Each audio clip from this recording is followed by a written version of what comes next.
다 자리에서 일어나셔서 영과 진리로 하나님을 예배하겠습니다. 먼저 사도신경으로 우리의 신앙을 고백하겠습니다. 전능하사 천지를 만드신 하나님 아버지를 내가 믿사오며 그 외아들 우리 주 예수 그리스도를 믿사오니 이는 성령으로 잉태하사 동정녀 마리아에게 나시고 본디오 빌라도에게 고난을 받으사 십자가에 못 박혀 죽으시고 장사한 지 사흘 만에 죽은 자 가운데서 다시 살아나시며 하늘에 오르사 전능하신 하나님 우편에 앉아 계시다가 저리로서 산자와 죽은 자를 심판하러 오시리라. 성령을 믿사오며 거룩한 공회와 성도가 서로 교통하는 것과 죄를 사하여 주시는 것과 몸이 다시 사는 것과 영원히 사는 것을 믿사옵나이다. 아멘. 왕이신 나의 하나님 찬양하며 나아가겠습니다.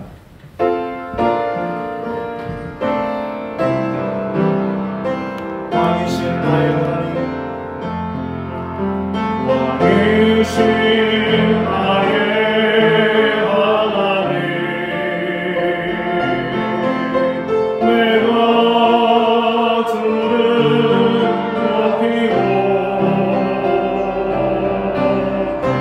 영원히 주의 이름을 송축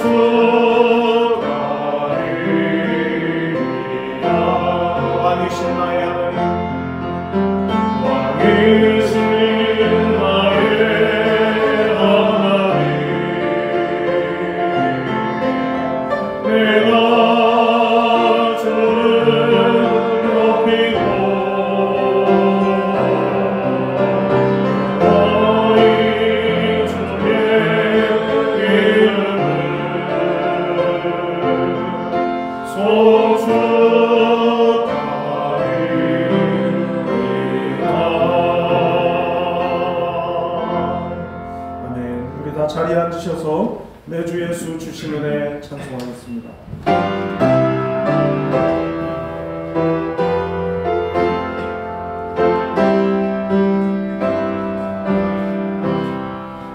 내 주 예수 주신 은혜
주 예수께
하루를 살아도 기쁨으로 가리 하루를 살아도 기쁨으로 가리 예수 함께 하시네 후회도 염려도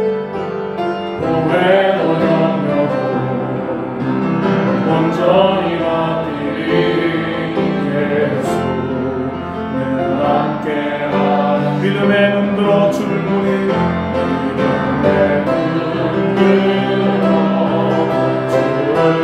믿음의 눈들어 주를 보니 이 동안 지나가리라 주어진 내 삶에 주어진 내 삶에 시간 속에 주의 뜻 알게 하라 믿음의 눈들어 주를 보니 믿음의 눈들어 주를 보니 이 동안 지나가리라 주어진 내 삶에 시간 속에 주의 다시 한번 찬양합니다. 믿음의 눈들어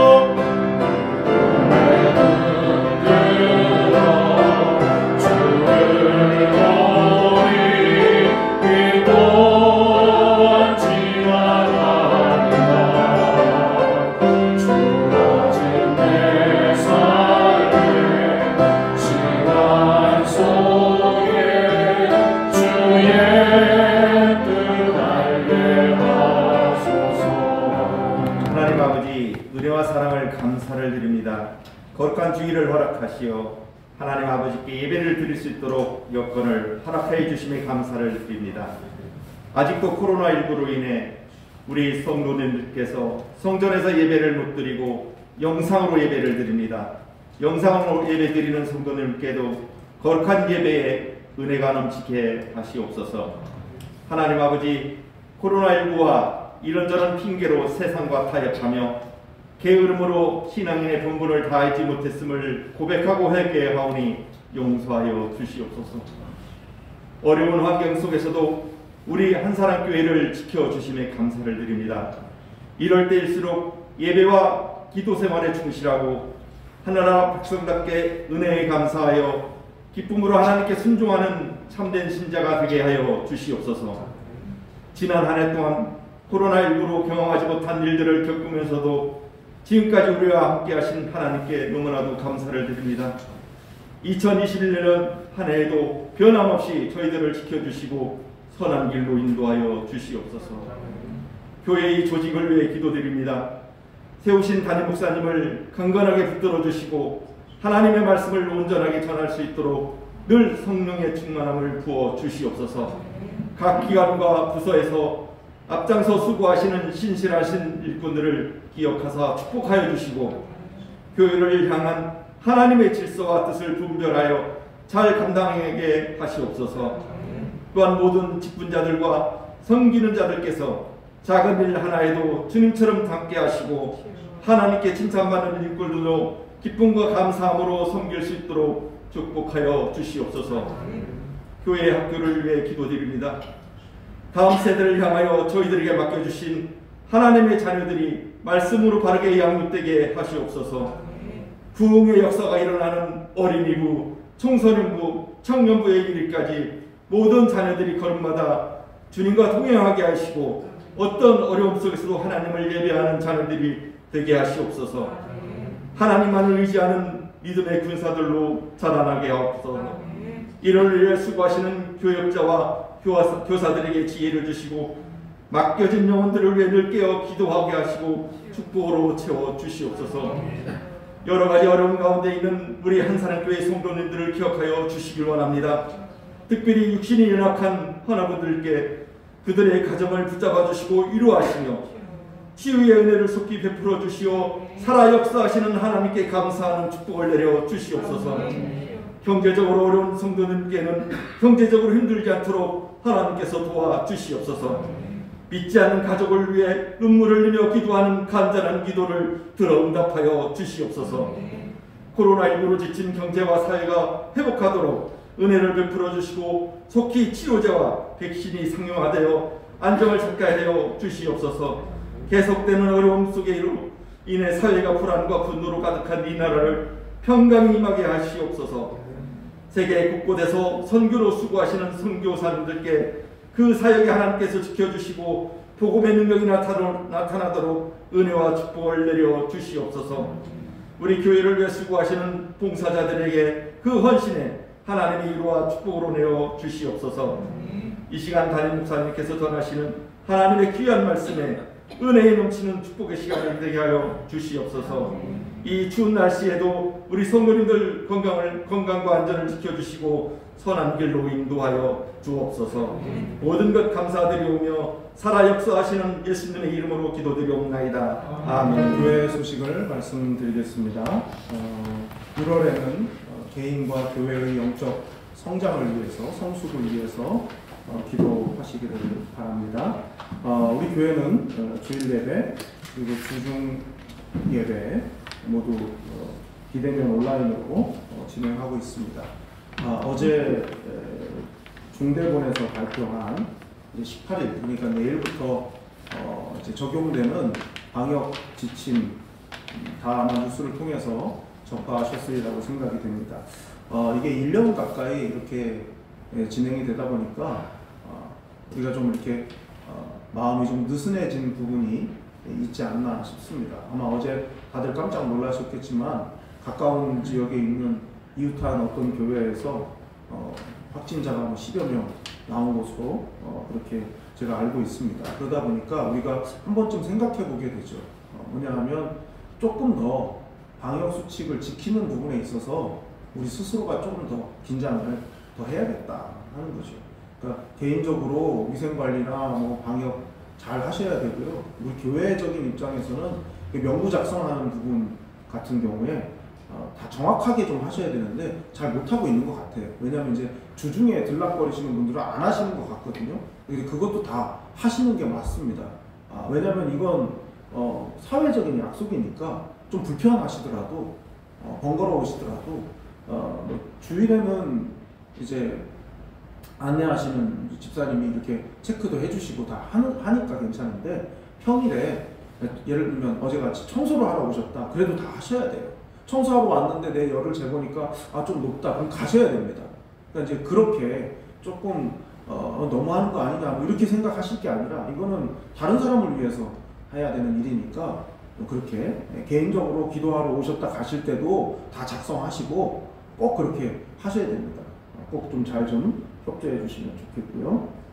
오늘 예배 후에 당회로 모이겠습니다. 그리고 다음 주일 예배 후에 2021년에 임명한 각 위원회 위원장님 6분인가요? 7분인가요? 네, 이 위원장님들 모임을 좀 갖도록 하겠습니다. 오늘 당회를 해서 이제 나눌 내용들을 나누고 그리고 이제 위원장님들 중심으로 다음 주에 다시 한번 모여서 이제 2021년도 사역 우리가 지난해는 처음 코로나를 겪다 보니까 우리 스스로가 좀 우왕좌왕하기도 했고 좀 어떻게 해야 될지 모르는 부분도 있었고 이제 그랬는데 이제 1년 하니까 이제 21년도는 코로나 핑계로 뭐 이렇게 할 거 안 하고 이러면 안 될 것 같습니다. 그래서 위원장님들 중심으로 다음 주에 모여서 예배 후에 의논을 좀 하도록 그렇게 하겠습니다.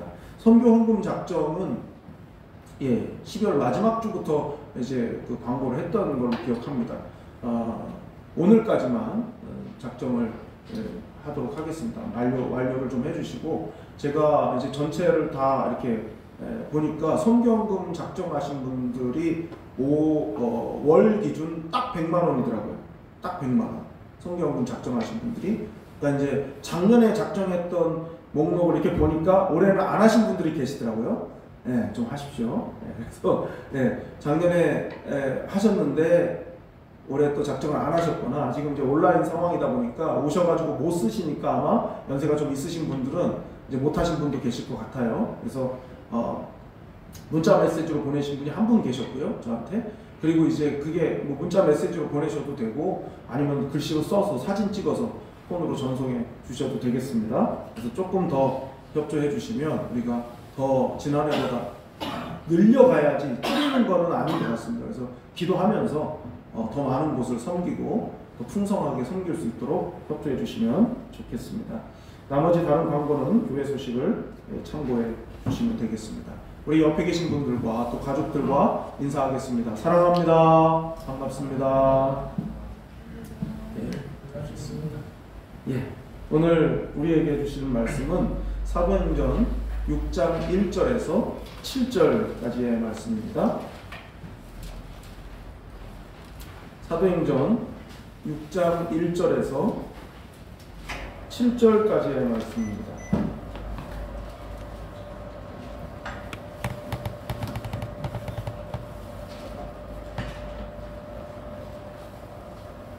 신약 195쪽에 있는 사도행전 6장 1절에서 7절까지의 말씀을 제가 봉독하겠습니다.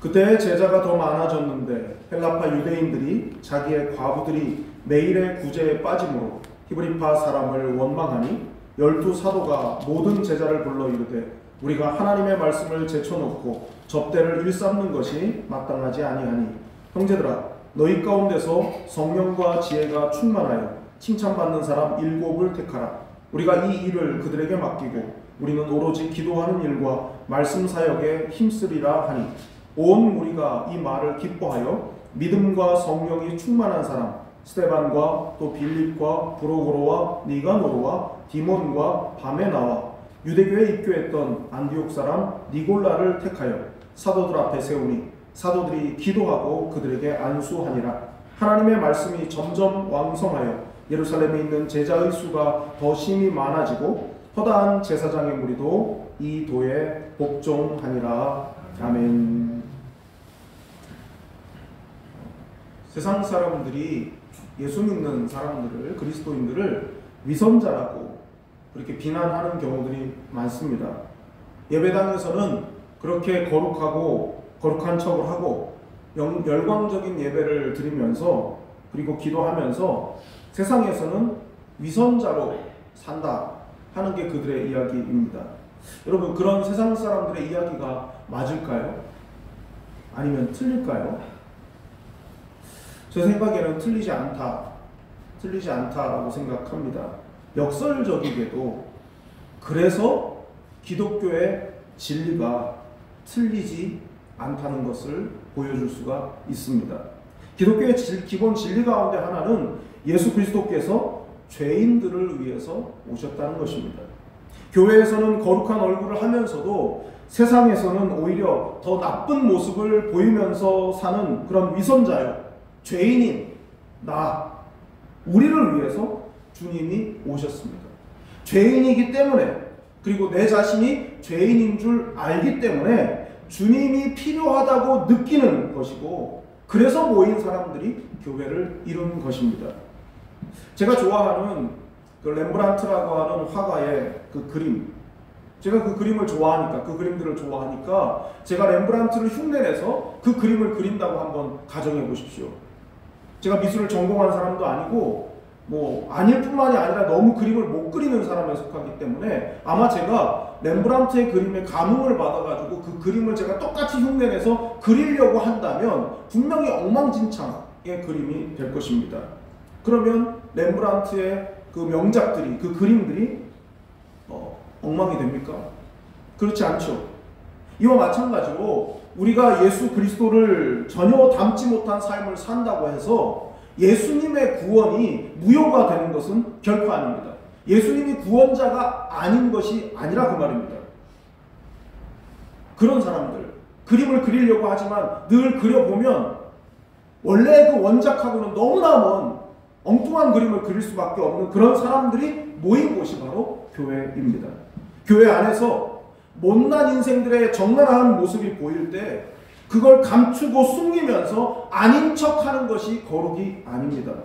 오히려 목욕탕에서 때를 벗기듯이 그런 심정으로 주님 앞에 나아가는 죄인의 모습, 더럽고 부끄럽고 수치스럽지만 그 모습 그대로 주님께로 나아가는 사람들이 모인 그런 목욕탕 같은 곳이 바로 교회라 하는 곳입니다.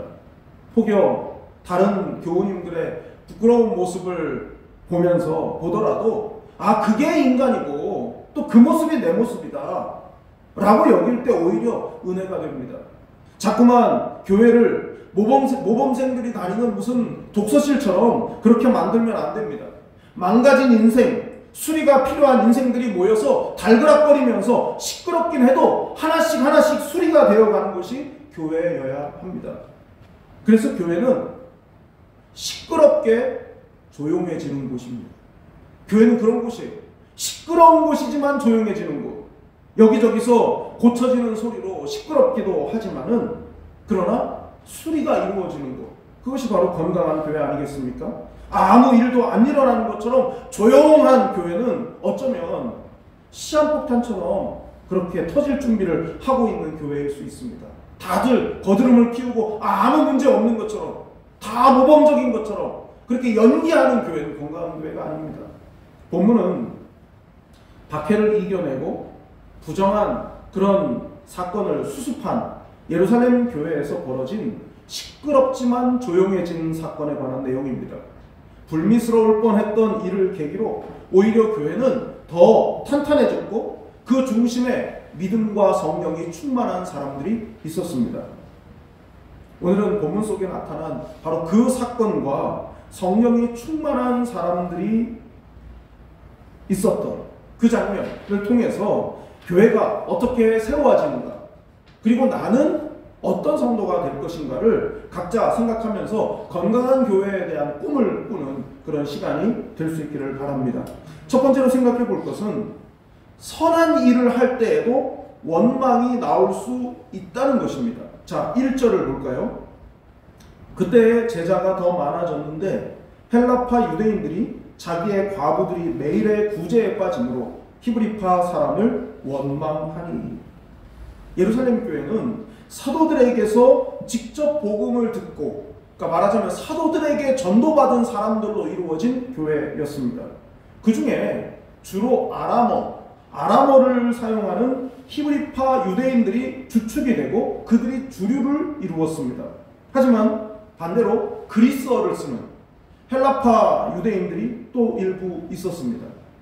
여기서 헬라파 또 히브리파라고 구분을 하는 것은 언어, 그리고 언어에 따른 문화의 차이 때문에 이제 그 헬라파 혹은 헬라계, 히브리계 이렇게 구분을 하는 것이지, 그들은 다 유대인 아니겠습니까? 히브리파 유대인들은 삶의 터전이 원래부터 유대였고 아람어를 사용했기 때문에 예루살렘 교회의 주류를 이룰 수 있었습니다. 반면에 헬라파 유대인들은 오랜 타지 생활에서 오는 그 언어와 문화의 그 장벽을 아마 느끼면서 살았을 것입니다.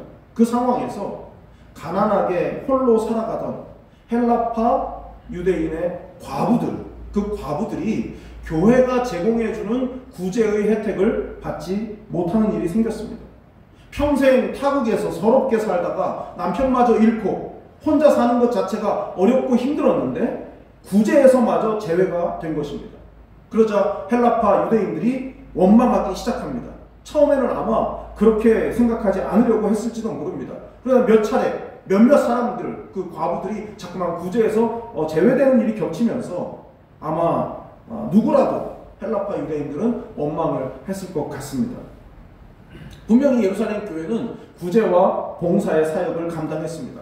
그런데 이 일 때문에 소외되고 마음 상하는 사람들이 생겨난 것입니다.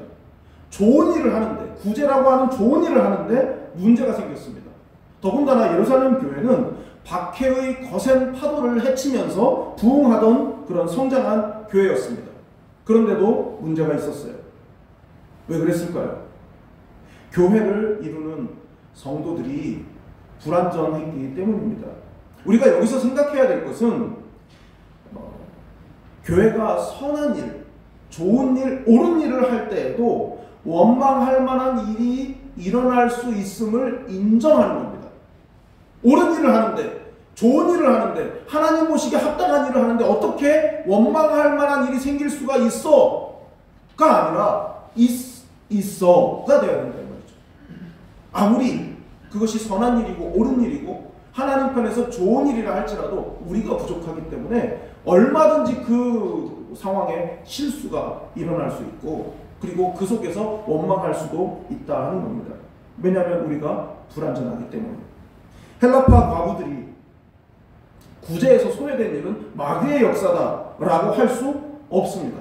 왜냐하면 성경이 그렇게 말하고 있지 않기 때문입니다. 이것은 어디까지나 한계를 가지고 있는 인간이 할 수 있는, 저지를 수 있는 실수였습니다. 연약함이죠.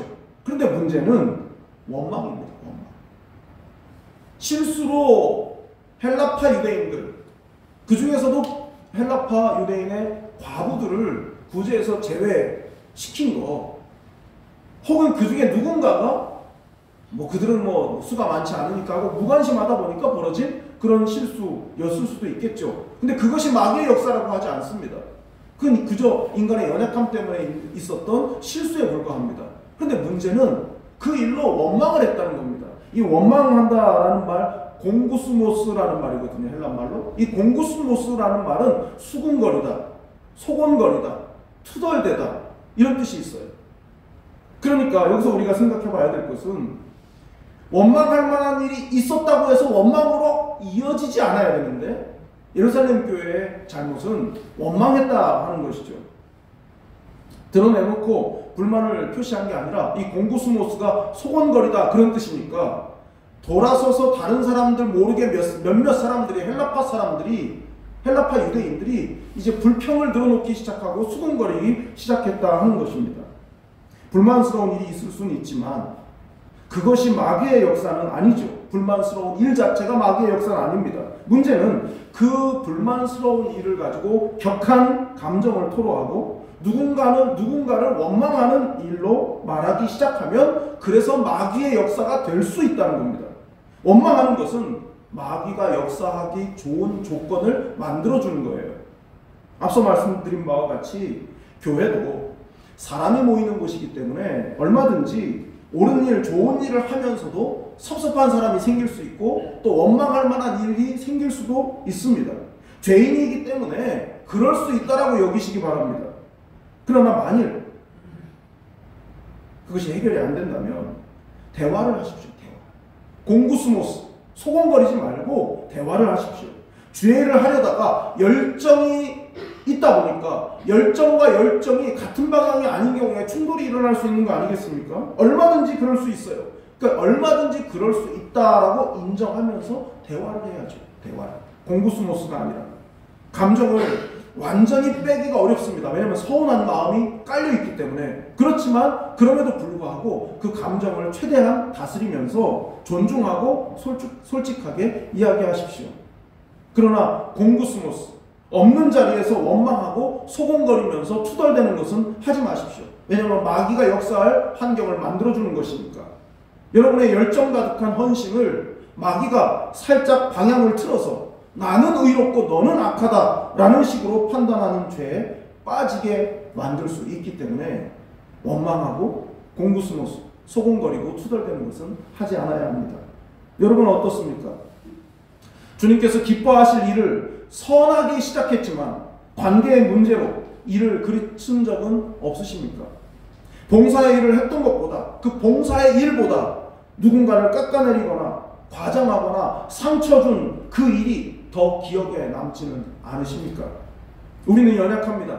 그러다 보니 본의 아니게 누군가의 원망을 살 때가 있습니다. 반대로 교회 안에서 어떤 열심 있는 일을 하다 보면 어떤 사람 때문에 상처를 받고 원망할 만한 마음의 상태가 만들어질 때도 있습니다. 그럴 수 있습니다. 내가 원망을 살 때도 있고 또 누군가로 인해서 원망할 만할 때도 있다는 걸 인정하십시오. 세상 말로 피장파장이에요. 피장파장. 중요한 것은 그럴 수 있음을 인정하고 하나씩 바로 잡아가면 되는 겁니다. 원망하지 않으려고 해야 하고 마귀가 역사할 조건을 만들어주지 않으려고 노력해야 하는 것입니다. 그런 수고로움은 시간 낭비도 아니고 감정의 소비도 아닙니다. 서로 짐을 짊어지는 과정입니다. 그 과정을 통해서 주님은 우리와 함께 하시고 또 우리를 성숙하게 하실 줄 믿습니다. 두 번째로 생각해 볼 것은 본질에 집중하지 못하는 것이 문제의 원인이었다 하는 것입니다. 오카는 목사님의 그 설교집에 보면 나오는 이야기인데요. 미국의 그레이스 교회의 존 메가더 목사님은 굉장히 세계적으로 유명하신 분입니다. 지금 미국도 코로나가 굉장히 심각하지 않습니까? 코로나가 심각한 그 상황에서도 중요한 말씀을 한마디씩 하고 계신 그런 목사님이신데요. 한국의 어떤 목사님이 이 존 메가더 목사님을 만나기 위해서 그 그레이스 교회를 목사님을 찾아갔습니다. 이 한국 목사님도 나름 꽤 유명하신 분인데 이분이 이제 존 메가더 목사님을 만나기 위해서 그 교회에 가서 비서에게 내가 한국에서 왔다 그러면서 명함을 이제 건너해 주었습니다. 좀 만나고 싶다고. 기다리면서 생각했겠죠. 존 메가더 목사님이 나와가지고 나를 이제 이야기할 만한 자리로 안내해서 대화가 시작될 거라고 생각을 했습니다. 그런데 이 존 메가더 목사님은 나오질 않는 거죠. 비서가 나와서 이렇게 말합니다. 존 메가더 목사님이 이렇게 말씀하셨습니다라고 전한 말이 뭐냐면 안 됩니다. 저는 지금 성경 연구 중입니다. 그래서 오늘은 당신을 만날 수가 없습니다. 나와 보지도 않고 거절했다고 해요. 단칼에 거절한 것이죠. 여러분, 목회자의 본질은 말씀을 전하는 것이고 말씀을 전하기 위한 준비를 하는 게 목회자의 가장 중요한 본질적 사역이고 가장 최우선되어야 할 사명입니다. 교우들과 밥을 먹는 것도 중요하고 신방을 하는 것도 중요하고 기도하는 것도 중요하고 상담을 해주는 것도 중요합니다. 그러나 본질은 말씀을 전하는 것, 기도하는 것입니다. 매정하게 보일 수 있지만 목회자들이 본질이 아닌 다른 일들에 얽매이는 경우가 많습니다. 그래서 그런 일들에 집중하다 보니까 정말 가장 중요한 사명이 우선순위에서 밀려나는 경우들이 있습니다. 제가 한번 이 이야기를 보면서 생각해 봤습니다. 나라면 어땠을까? 제가 그렇게 유명하지 않으니까 찾아오는 사람도 없지만 만약에 그랬다면 나는 어땠을까? 섭섭해야 할까봐 그러시냐고 멀리서부터 오셨는데 같이 이야기하시자고 그랬을 것 같아요. 그리고 많은 분들이 그럴 것 같습니다. 근데 여러분, 정말 중요한 우선순위가 있지 않겠습니까? 저도 이제 들은 이야기지만 미국에서는 이제 목회자가 이제 연봉을 이제 측정을 할 때 같이 계약서를 쓰는데 계약서 내용 가운데 한 주에 내가 설교 준비를 위해서 쓸 시간 몇 시간을 기재한다는 거죠. 내가 그 시간만큼은 다른 데 쓰지 않겠습니다. 그리고 그 시간에 다른 일로 내가 방해받지 않겠습니다. 계약서에 그게 들어갔는데 여러 가지 내용 중에 가장 중요한 게 그거니까. 몇 년을 살든 하나님 앞에 가고 나면 이 세상에 남는 건 이름과 그 이름과 연결된 기억입니다. 우리가 이 세상을 떠나면 남은 사람들은 우리의 이름을 기억하고 또 우리에 대한 삶을 기억할 겁니다. 그 사람에 대해서 긴 말이 필요하지 않아요. 떠나고 나면 간단한 말 몇 마디의 말로 나라는 인생을 정의할 겁니다. 사람들이 하나님께서 주신 사명에 집중하지 못하고 이거 했다 저거 했다 여기에 집중했다 저기에 집중했다 늘 우왕좌왕하는 인생을 살았으면 그 사람에 대한 평가가 복잡하고 헷갈릴 겁니다. 그런데 사명에 충실하고 그 사명만을 바라보고 그 사명 그 본질에 집중해서 살았으면 긴 설명이 필요 없겠죠. 그분은 어떤 분이었다라고 할 때 사명하고 연결되지 않겠습니까? 본질인 자신의 사명에 집중해 살면 다른 사람들이 헷갈려 하지 않습니다. 이견이 없죠. 그 사람 하면 말하는 이야기들이 다 이구동성 똑같습니다. 본질에 충실해야 감동을 주는 삶을 살 수 있습니다. 사도들은 헬라파 과부들이 구제에서 제외된 문제를 놓고 모든 제자들을 다 소집했습니다. 예루살렘 교회 전체를 소집한 거죠. 그리고 한 말이 2절에 나와요. 12사도가 모든 제자를 불러 이르되 우리가 하나님의 말씀을 제쳐놓고 접대를 일삼는 것이 마땅하지 아니하니. 구제가 나쁘다고 말한 게 아닙니다. 우선순위가 뒤바뀐 것을 문제로 지적했어요. 예루살렘 교회가 어떻게 성장하고 부흥했습니까? 사도들이 목숨 걸고 복음을 전하고 하나님의 말씀을 전했기 때문에 세워진 교회가 예루살렘 교회였습니다. 견디기 힘든 고난과 박해의 위기 속에서도 말씀 전하는 일, 즉 전도하는 일, 가르침에 집중했기 때문에 예루살렘 교회가 성장할 수 있었습니다. 그런데 그것을 제쳐두었다는 말입니다. 구제가 더 중요해져 버렸다 그 말입니다. 교회는 감당해야 할 사역이 많습니다. 그러나 그 어떤 일보다 우선해야 하는 본질적 사역은 하나님의 말씀을 전하는 것입니다. 세례문답을 세례받으신 분들은 다 아셨을 텐데 세례문답에 나오는 교회의 3대 표지라는 게 있습니다. 교회의 표지, 교회의 3대 표지 세 가지입니다. 성찬의 시행, 권징의 집행, 이게 두 번째와 세 번째예요. 교회라면 성례를 시행해야 한다. 세례 주고 그 다음에 성찬을 하는 것, 이 성례를 해야 되고, 세 번째가 권징을 시행해야 되는 거다. 근데 그 맨 앞에 첫 번째가 뭐냐? 말씀의 전파입니다. 아무리 예배당 건물 안에 있어도, 예배라고 하는 행위를 하고 있어도 말씀이 바르게 전해지지 않는다면 교회가 아닌 겁니다. 이 세 가지가 교회의 본질적인 사역인데 그 중에 첫 번째가 말씀의 전파입니다. 아무리 교회가 교회로서의 모양을 갖추고 제도를 갖췄다 할지라도 하나님의 말씀을 바르게 전하지 않는다면 교회가 아닌 것입니다. 예루살렘 교회 입장에서는 말씀을 전하는 일을 제쳐둘 만한 나름의 이유가 있었을지도 모릅니다. 순식간에 제자들이 막 늘어납니다.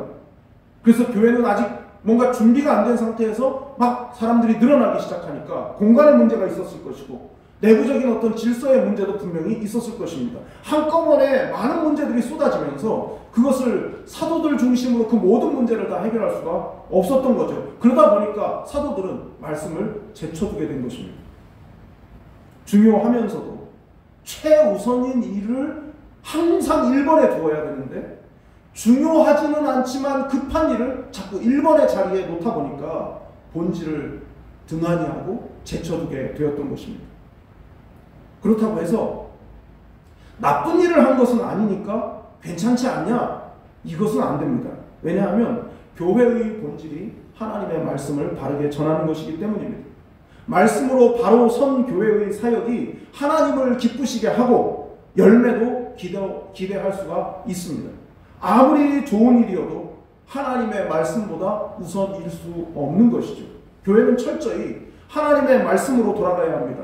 말씀이 살아있고 말씀 사역을 그 어떤 사역보다 최우선에 두는 교회가 성도를 살리고 세상을 변화시킬 수 있기 때문입니다. 여러분은 어떠십니까? 여러분의 신앙생활에 있어 본질인 말씀을 읽고 묵상하고 지켜 행하는 일에 최우선순위를 두고 계십니까? 말씀을 전하는 자의 설교 준비와 설교를 위해서 어떻게 여러분은 협조하고 계십니까? 저는 우리 교회 교우님들이 설교자를 위해서 배려를 잘 하고 있다고 늘 생각합니다. 그 진심이에요. 우리 교회만큼 설교하는 거 방해하지 않는 교회가 없다라고 저는 생각합니다. 뭐 저한테 다른 거 하라고 자꾸 하시지 않으니까 말씀을 준비하고 전하는 일에 집중할 수 있도록 다른 일들에 대해서 여러분이 알아서 해주시는 부분이 크기 때문에 저는 누구에 의해서도 설교 준비나 설교하는 거에 방해받지 않고 있다고 늘 생각하고 있습니다. 저에 대해서 잘 해주고 계시듯이 이 교회의 목사와 교역자가 설교를 잘 할 수 있도록 방해하지 않고 계시듯이 여러분 개인, 여러분 자신이 하나님 말씀 중심의 신앙생활을 하기 위해서 그 우선순위를 잘 지키는 일이 중요한데 과연 그 부분에 대해서는 어떠하신가? 말씀을 전하는 자에게 모든 걸 다 맡기고 나는 말씀하고는 관련 없다. 혹시 그런 분은 없으시다라고 생각하지만 그러나 너무 내 개인의 말씀 생활에 있어서 너무 교역자한테 다 맡기고 있지는 않은지 여러분 자신들이 점검하실 필요가 있습니다.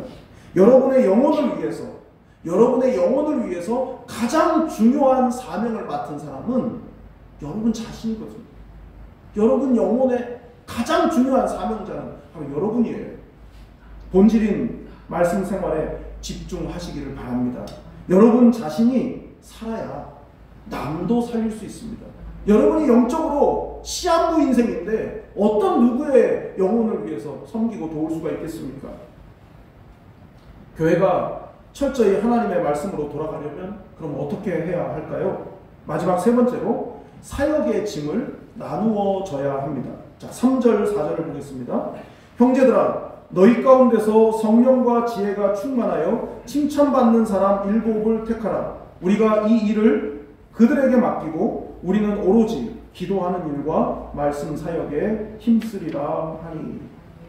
먼저 말씀 선포와 가르침의 직책을 부여받은 목사 자신이 설교에 올인해야 해요. 말씀으로 목회의 승부를 걸어야 합니다. 4절에서 뭐라 했습니까? 오로지 힘썼다 그랬어요. 오로지 힘썼다. 이 말은 지난번에 살펴봤던 말씀 사도행전 2장 42절에 또 나오죠. 사도행전 2장 42절을 보면 그들이 사도의 가르침을 받아 서로 교제하고 떡을 떼며 오로지 기도하기를 힘쓰니라라고 했어요. 힘쓰니라라고 했어요.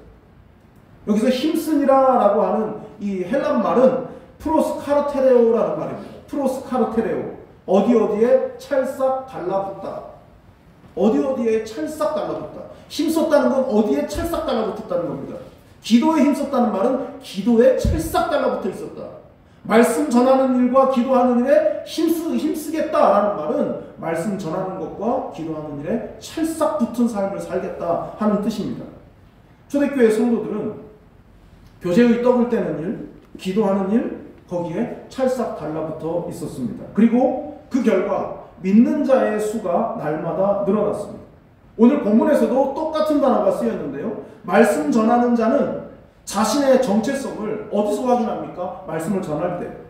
말씀을 전하는 일을 할 때 내가 누구인지에 대한 자기 정체성을 확인하게 됩니다. 목사가 뭐든지 잘하면 좋아요. 저희 아버지께서는 저한테 항상 제가 신학 공부할 때 목사는 다 잘해야 된다. 저희 아버지는 뭐 집도 지으셨던 분이니까요. 예. 저희 아버지는 뭐 목수일이면 목수일, 뭐 전기일이면 전기일, 뭐 블록을 쌓는 일이면 쌓는 일, 정말 다재다능하신 분이거든요. 뭐 글씨도 잘 쓰시고 정말 모든 걸 다 잘하시는데 저희 아버지가 저를 볼 때는 하나도 못하거든요. 그런 거예요. 예. 뭐 하여튼 그렇습니다. 제가 그냥 너무 뭘 못하니까 저희 아버지가 그냥 항상 너는 왜 그렇게 못하냐, 망치질 다시 해봐 이러면서 그랬던 기억이 나요. 목사가 뭐든지 다 잘하면 좋죠. 다 잘하면 좋습니다. 그러나 다 못해도 말씀 전하고 가르치는 일에 있어서는 프로가 되어야 합니다. 다 못해도 말이죠. 그야말로 다양한 사역의 영역이 있지만 그 중에서도 최우선적인 사역은 말씀을 전하는 일입니다. 그래서 저 역시 그렇게 하려고 뭐 부족하지만 노력을 하는 편이죠. 이를 위해서 여러분이, 교우들이 목사를 도와주어야 합니다. 꼭 목사라고 말씀드렸지만 모든 교육자겠죠.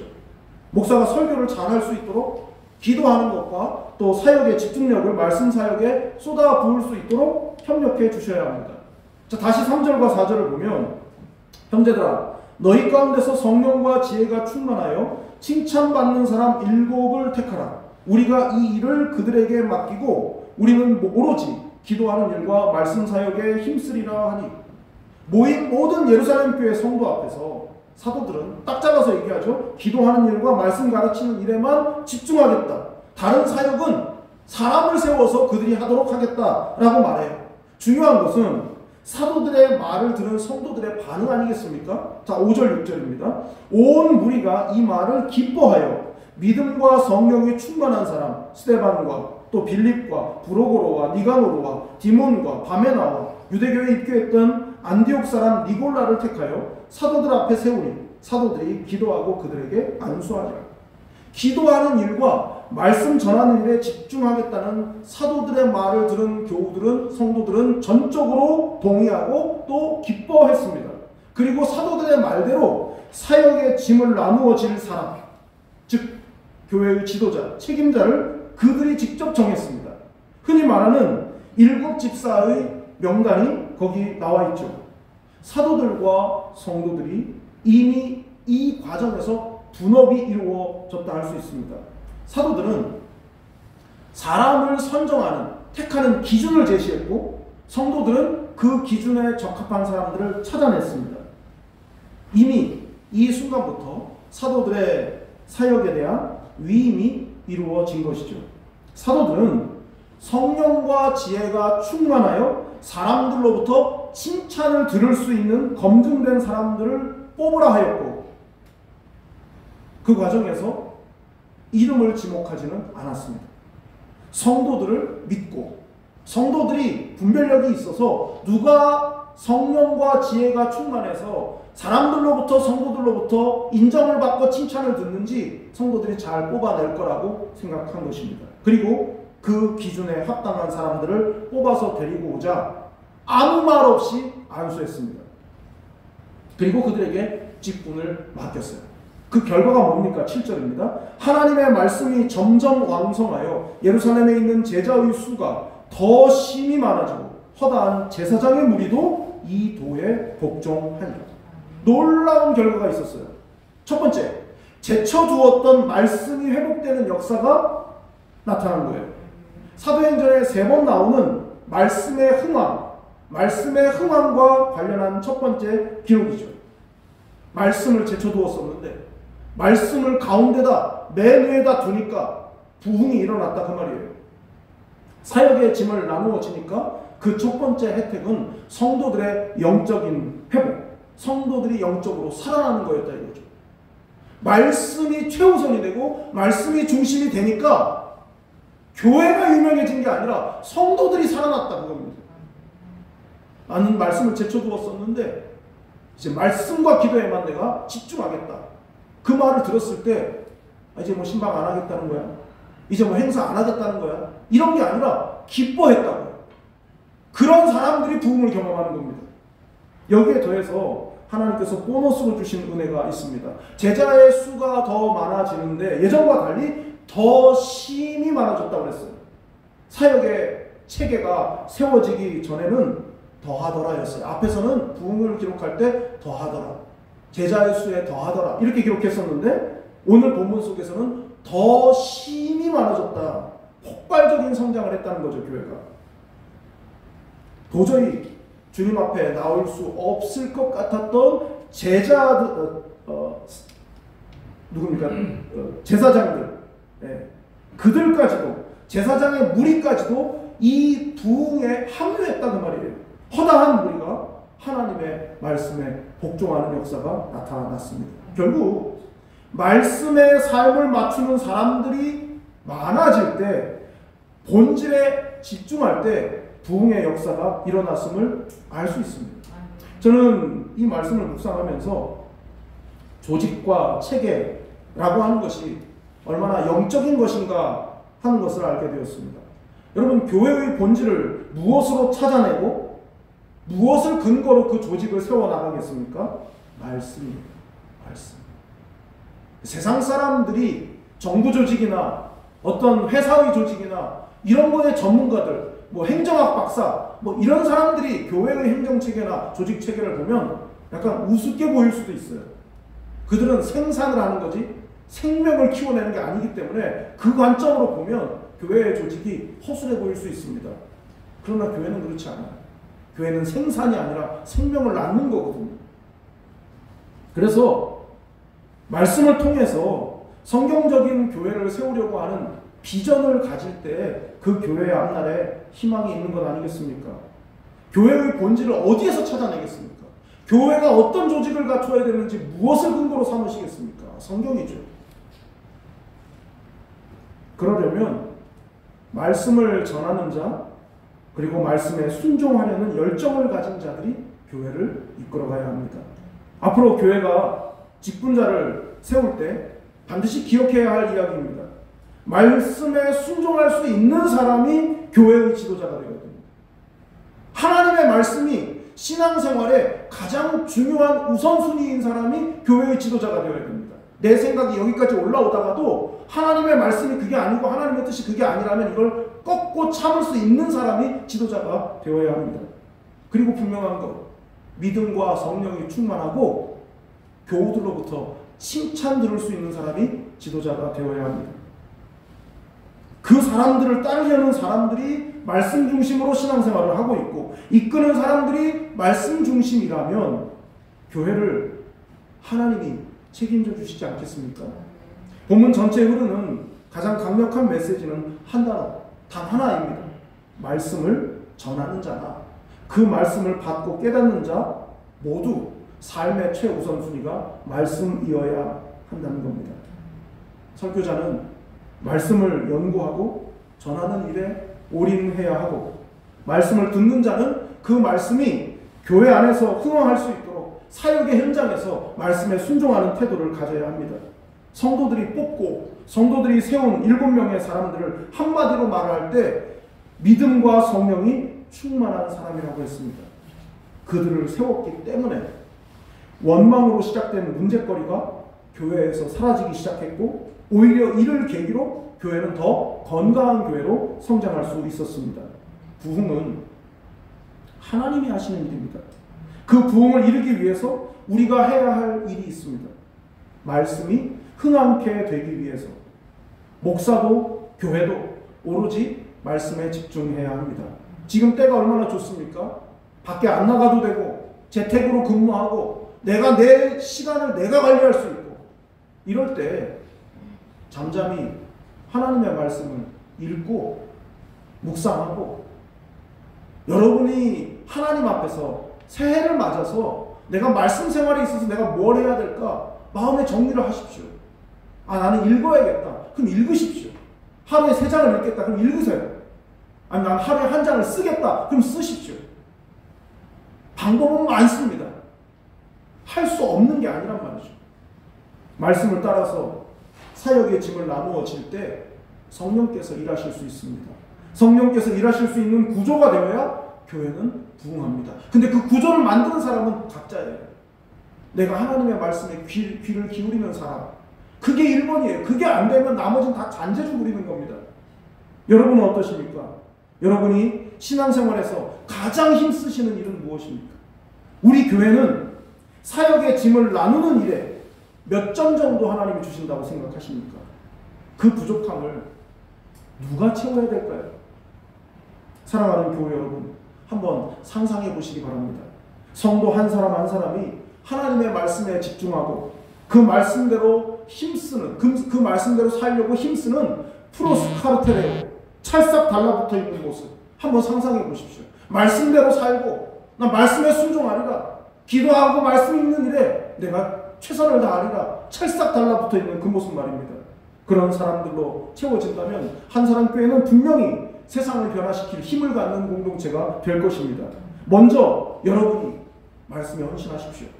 말씀이 최우선 순위인 일꾼들이 이끄는 한 사람 교회가 될 때 병든 영혼들이 들어와서 수리하느라 시끄럽겠지만, 그러나 다 이내 곧 다 고쳐지고 건강해져서 힘차게 세상을 향해 달려나갈 수 있게 될 것입니다. 말씀에 헌신된 믿음과 성령이 충만한 사람, 바로 여러분들이 되실 수 있기를 진심으로 축원합니다.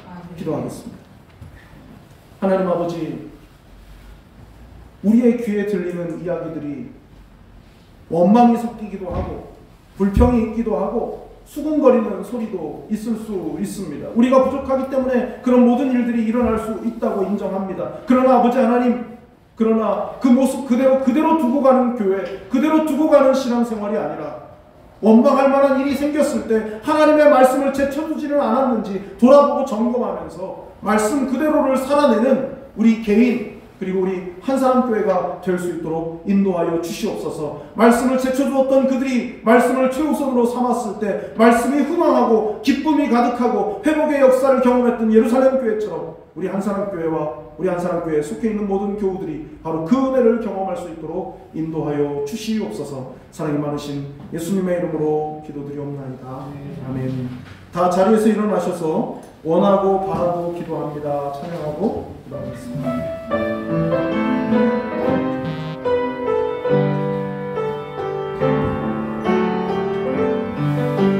이 세상을 살아가는 동안에, 이 세상을 살아가는 동안에 나의 힘을 의지할 수 없으니 나의 힘을 의지할 수 없으니 기도하고 낙심하지 말 것은 기도하고 낙심하지 말 것은 주께서 참 소망이 되시니 하나님의 꿈이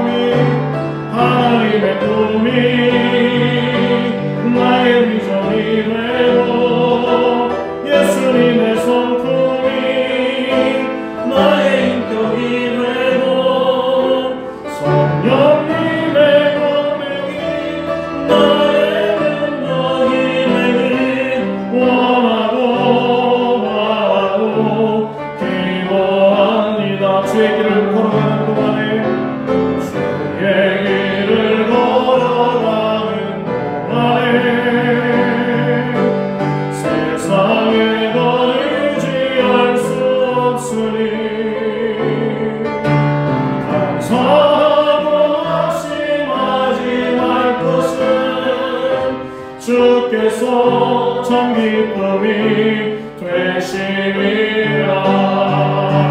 하나님의 꿈이 나의 비전이 되고 예수님의 성품이 나의 인격이 되고 성령님의 권능이 나의 능력이 되길 원하고 바라고 기도. 하나님의 꿈이 나의 비전이 되고 예수님의 성품이 나의 인격이 되고 성령님의 권능이 나의 능력이 되길 원하고 바라고. 우리 간절한 마음으로 다시 한번 하나님의 꿈이 나의 비전이 되 예수님의 성품이 나의 능력이 되고 성령님의 권능이 나의 능력이 되길 원하고 바라고 기도합니다. 우리 주 예수 그리스도여, 하나님 아버지의 크고 놀라우신 사랑과 성령의 교통하심이 믿음과 성령으로 충만하여 하나님을 기쁘시게 할 뿐만 아니라 교회를 건강하게 세우는 데 쓰임받기를 다짐하고 소망하는 우리 사랑하는 한사람교회 모든 성도들과 그 가족들과 행하는 모든 일들 위해, 교회 위에, 이 나라의 민족과 온 세계 위에 영원토록 함께 있을지어다. 아멘.